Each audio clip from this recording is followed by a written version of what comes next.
প্রিয় দর্শক, আসসালামু আলাইকুম। আপনারা কেমন আছেন? আশা করি সকলেই আল্লাহ তাআলা অশেষ রহমতে ভালো আছেন। প্রিয় ভাই ও বন্ধুরা, আপনারা আমার পেছনে একটি জমি দেখতে পাচ্ছেন।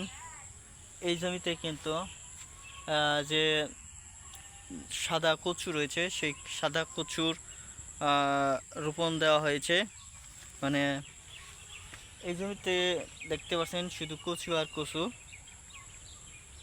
আর মাঝখানে কয়েকটি পাট গাছ। তো এই জমিতে বন্ধুরা, কৃষকরা কচু চাষ করে নিয়েছে। তো কচু চাষ করার ফলে তারা কিন্তু ইনশাল্লাহ স্বাবলম্বী হওয়ার পথে রয়েছে। বন্ধুরা, কেন বললাম তারা সফল হওয়ার পথে? তার কারণ হচ্ছে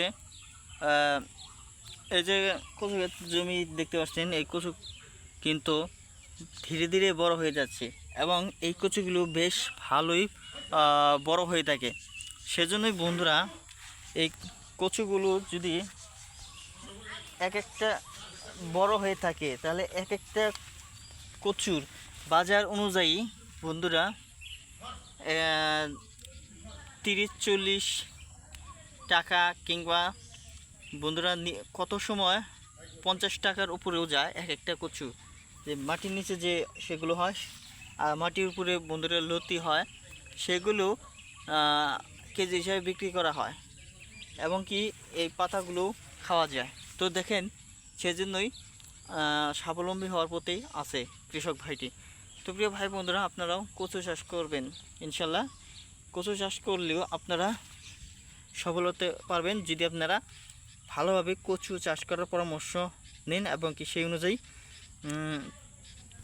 আপনাদের জমিতে কচু চাষ শুরু করে দিন। ধন্যবাদ আপনাদেরকে।